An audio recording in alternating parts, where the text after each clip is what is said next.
Sir मेरा जो question है, मोस्ट ऑफ द क्वेश्चंस जहाँ पर जितने पूछे गए हैं वो सारे कवर हो जाएंगे इसमें प्रायोरिटीज़ है, इसमें जॉब है, इसमें करियर है, इसमें चॉइस है, इसमें पेरेंट्स, फैमिली, सब कुछ है। मैं एक्साइटेड हो रहा हूँ सुन करके, जल्दी बता दो। ऐसा क्वेश्चन तो मेरे को आज तक किसी ने नहीं पूछा।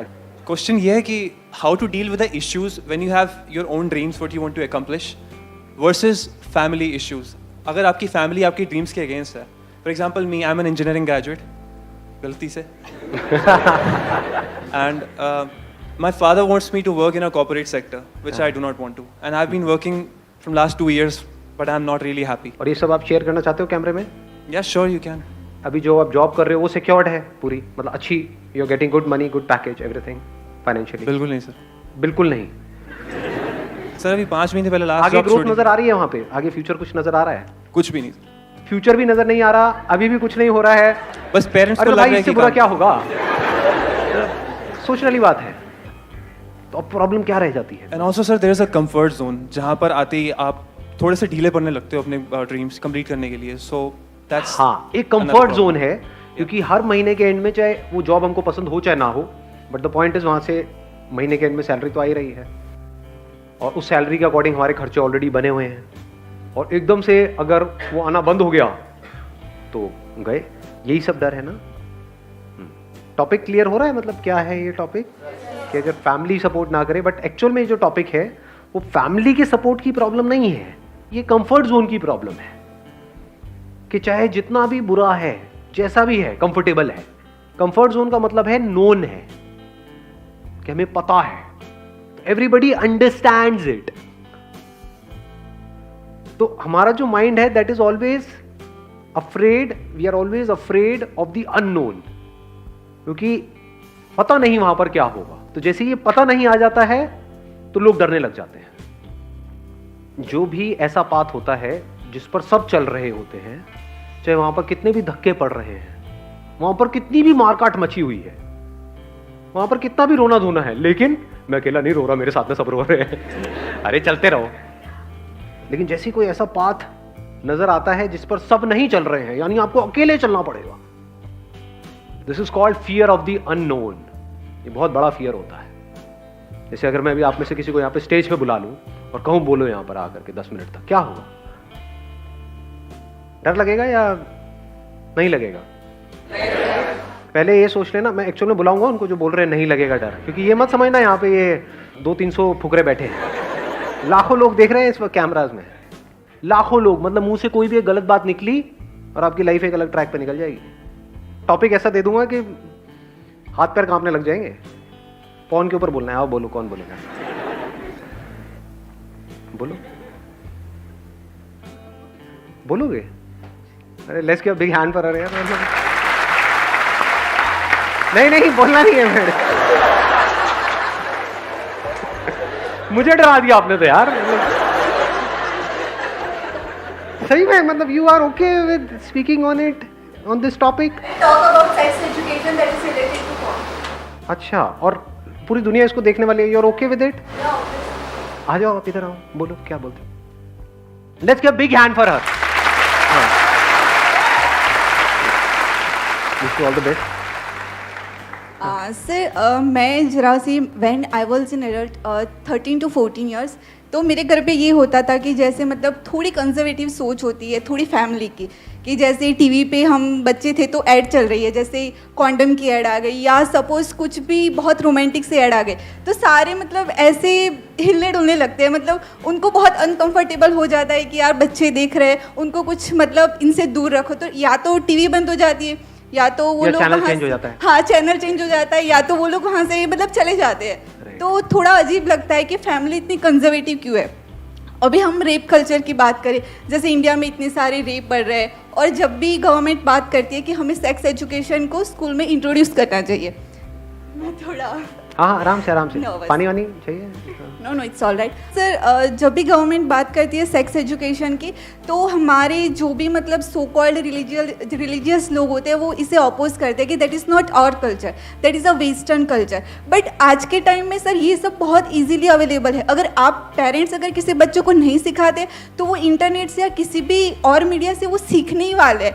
तो जिस चीज़ को आप कंट्रोल नहीं कर सकते तो आप उसको अपने तरीके से अपने बच्चों को उस चीज़ का एजुकेशन दे, तो आगे जाके वो उसको किसी गलत तरीके से कोई उसको ना समझा दे। जैसे कोई लड़की है, मे बी वो 15 to 18 ईयर्स में जाती है, तो उसके लाइफ में कोई ऐसा आता है कि जो उसका मिसयूज़ करता है, उसे पता ही नहीं होता, अवेयरनेस ही नहीं होती कि इस चीज़ को लेके क्या रियलिटी है और क्या होना चाहिए। तो मेरा सर आज का थोड़ा इशू ये अभी जो गवर्नमेंट में चल रहा है कि सेक्स एजुकेशन को कैसे स्कूल में इंट्रोड्यूस करवाना चाहिए, about their private parts, what is bad touch, what is good touch, that kind of things. That's it. Excellent. Let's give a big hand for her. Wish you all the very best.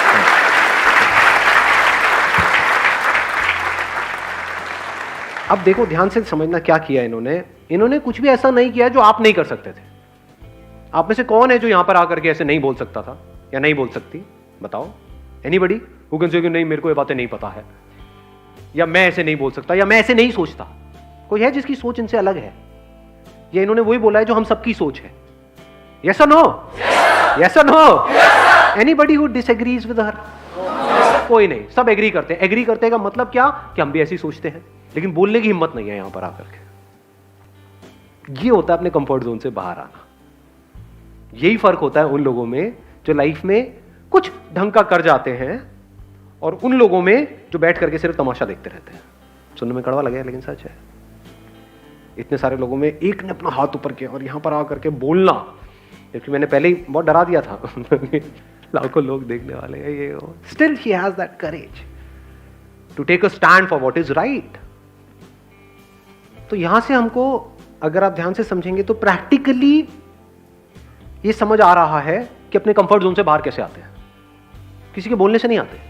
मैंने क्या कर रहा था? मैं आपको motivate कर रहा था यहां पर आने के लिए या डीमोटिवेट कर रहा था? डीमोटिवेट कर रहा था, अगर ध्यान से आपने समझा हो तो। मैं आपकी वॉट लगा रहा था, सोचो जरा, सोचो सोचो सोचो, ये हो करके, और सब हो गए डीमोटिवेट, सबकी वॉट लग गई।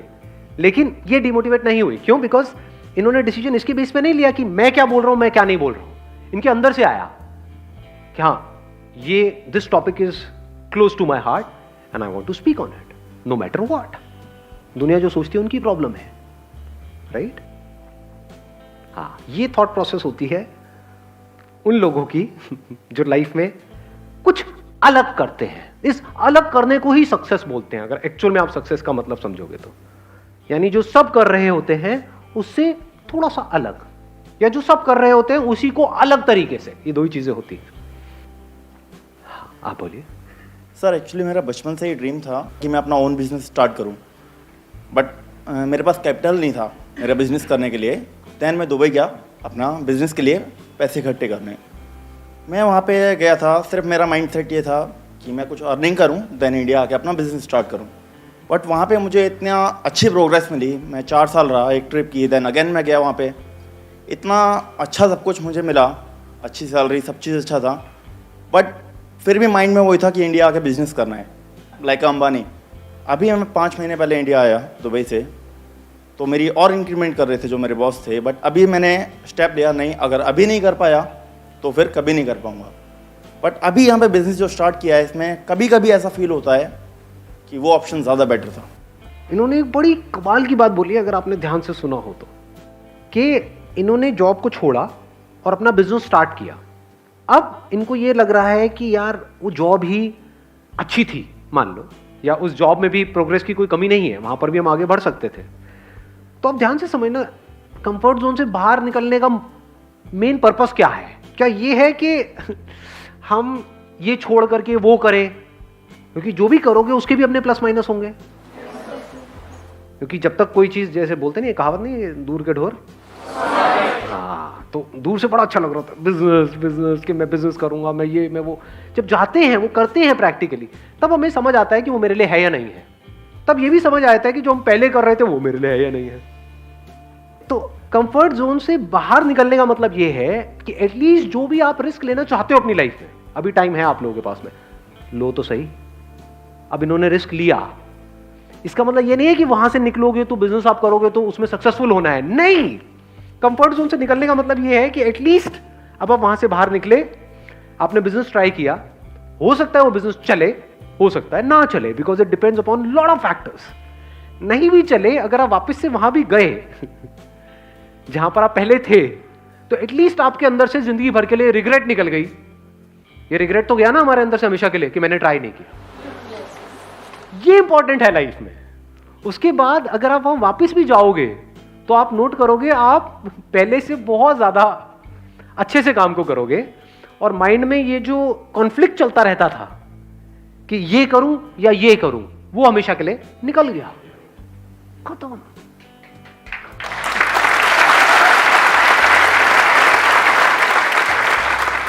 क्योंकि कोई भी चीज करके ही समझ आती है, बिना करे नहीं समझ आती। अब मैं आपको, मेरी बेस्ट विशेस आपके साथ में है। I wish from the bottom of my heart कि जो आप कर रहे हो उसमें आपको सक्सेस मिले, 0.1% ना भी मिले because of whatever reasons, और आप वापस भी जाओ तो अब एटलीस्ट वहां पर जहां भी आप जाओ वहां पर खुश रहो। लाइफ में ये सबसे इंपॉर्टेंट है। अभी भी ये चीज़ बहुत डिस्ट्रैक्ट करती है। जैसे कंटिन्यू उधर की जो कंपनीज थी वहाँ पे जो मेरा लिंक था, आई वाज इन सेल्स, तो अभी भी ऑफर्स आते हैं तब माइंड बहुत Puzzled लगा हो जाता है कि हाँ। क्या करना चाहिए। और वो इसीलिए ऑफर्स आ रहे हैं क्योंकि वहां पर Reason आपने because- बहुत अच्छे से काम किया। Because I know the 2 languages, हाँ। Iranian and Arabic, that's why. मतलब अगर इसको सिंपल वे में देखा जाए तो you were an asset to those organization जहां पर आप काम कर रहे थे, है ना? यस उनके लिए आपकी वैल्यू है। यस अगर नहीं होती तो ऑफर्स भी नहीं देते, तो इसका मतलब वो तो दरवाजा आपके लिए खुला ही है। तो अब आप अपना एक माइंड मेकअप कर सकते हो कि मेरे को अगले 1 साल तक लग करके उसके ऊपर एक्ट करना है, और फिर 1 साल बाद देखना है कि इसमें से क्या निकल करके आ रहा है। अगर तो कुछ निकल के आ रहा है तो बहुत बढ़िया है, नहीं तो I will go back there. But you must give it a shot, क्योंकि बिना दिए वो समझ नहीं आता। इससे आपको भी आंसर मिला अभी कि अभी आप कह रहे हो कि जहां पे मैं काम कर रहा हूं वहां पे पैकेज भी इतना तगड़ा नहीं है और फ्यूचर भी इतना स्कोप नजर नहीं आ रहा है, तो एटलीस्ट आपने अपने एंड पे कुछ करने की कोशिश करी। ऐसा था, क्या हुआ, पेरेंट्स ने कुछ टाइम तक बोला, वो तो अभी भी बोल ही रहे होंगे किसी ना किसी बात पे, बाद में भी क्या बोलेंगे ही, क्या बोल रहे होंगे, अभी ये बोल रहे होंगे कि तेरा भाई देख, तू खुद को देख, ये वो तब भी तो यही बोलेंगे, इससे ज्यादा क्या बोल देंगे, है ना? सोचने वाली बात है। हम बस कई बार क्या होता है, प्रॉब्लम्स को ओवर एस्टिमेट कर रहे होते हैं अपने माइंड में। इंडिया में किसी के माँ बाप में इतना दम नहीं है कि अपने बच्चों को डिसोन कर दे, नहीं है दम। अब भैया वो टाइम गया कि 20 बच्चे हैं, 40 बच्चे हैं, 50 बच्चे हैं, कि नाम ही नहीं पता माँ बाप को, 2 बच्चे टोटल है। बच्चों में जान अटकी पड़ी है माँ बाप की। कभी आपने थोड़ा सा नौटंकी के लिए भी बोला ना कि मैं घर छोड़ के जा रहा हूँ, नींद उड़ जाएगी आपके घर वालों की। कभी करके देख लेना, ये नौटंकियाँ करी भी होंगी, मैं करके क्या देख लेना। मैं बड़ी करता था बचपन में, मतलब जरा सा कुछ हुआ पापा मेरी बड़ी पिटाई करते थे, मतलब बचपन में खूब मार खाई है। जब भी पिटाई होती थी मैं जा रहा हूँ घर छोड़ करके, छोटा सा होता था, घर छोड़ के चला गया, पीछे पार्क में बैठा हुआ, फिर मम्मी आती थी मनाने के लिए, नहीं नहीं बेटा आ जा, मैं नहीं आ रहा, मैं यही सोऊंगा आज रात को, मतलब नौटंकिया। तो कहने का मतलब है हम बहुत ज्यादा ओवर एस्टिमेट कर रहे हैं इन चीजों को कि वो क्या कर देंगे, क्या कर देंगे, मार देंगे, समझ लो, क्या बोलेंगे ही तो बोल तो अभी भी रहे हैं। एटलीस्ट क्या हुआ कि आपने अपना जो भी ड्रीम है, अब उस ड्रीम में आपको सक्सेस मिलेगी या नहीं मिलेगी, नोबडी नोस। अब प्रॉब्लम कब होती है, जब हम चाहते हैं कि कोई आकर के ना हमको श्योरिटी दे दे कि मैं ये छोड़ूंगा, ये करूंगा, यहां पे मुझे सक्सेस मिल जाएगी। याद रखना मेरी इस बात को अच्छे तरीके से, गांठ बांध लेना, कोई भी बंदा आकर के अगर आपको इस तरह की श्योरिटी दे रहा है ना, चोर है 1 नंबर का वो बंदा। वो अपना काम निकालेगा और आपको साइड में करेगा। जो भी बंदा जिसको आपसे कुछ नहीं चाहिए वो कभी भी आपको श्योरिटी नहीं देगा, आपको सही सलाह देगा। तो मैं आपको बिल्कुल एक अनबायस्ड एक सही सलाह दे रहा हूं। वो सही सलाह क्या है, अगर एक्चुअल में आपके अंदर से आ रहा है कि यार ये तो करना ही है लाइफ में, एक बार तो ट्राई करना है, तो करो ना। फेल हो गए तो जो कर रहे थे वही करते रहना बाकी पूरी लाइफ। एटलीस्ट ट्राई तो करो, और क्या पता सक्सेसफुल ही हो जाओ वहां पे, क्या पता सक्सेसफुल हो ही जाओ।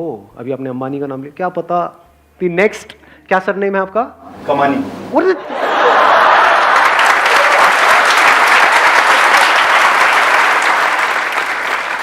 तो उनका है अंबानी, आपका है कमानी, तो हो सकता है नेक्स्ट कमानी।